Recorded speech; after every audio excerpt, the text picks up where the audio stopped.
I think we're very lucky to have Christine Hemp with us today.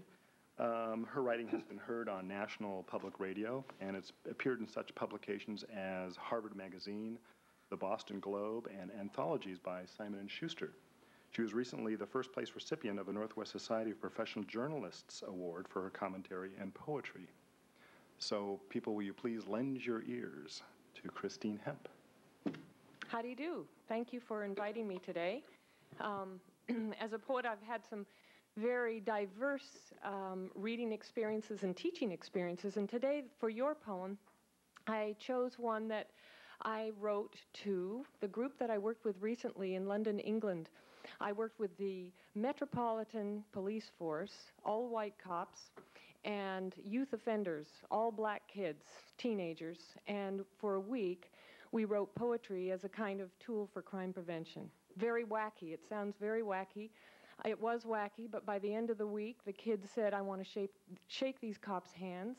And the cops were writing poems about their families, the beat, the whole experience they had on the street. It was incredibly sobering, incredibly humbling experience to be able to work with these folks. And since then, back here in the States, I live in Port Townsend, and I worked with the Port Townsend police and the kids from the juvenile justice system there last fall, and I'm on my way to Philadelphia next month to work with the Philadelphia police and some youth offenders there. So the poem that I'm going to read you today is the poem I dedicated to the kids and the cops in London, and it's called Window in the Wall. The only translation you might need to know is the word crisps, which of course are potato chips, and Smarties are sort of the equivalent of M&Ms in England. And the name of the poem is A Window in the Wall. We look out at Brixton rooftops, slick with rain. We shiver in the drafty room and scratch pens across paper.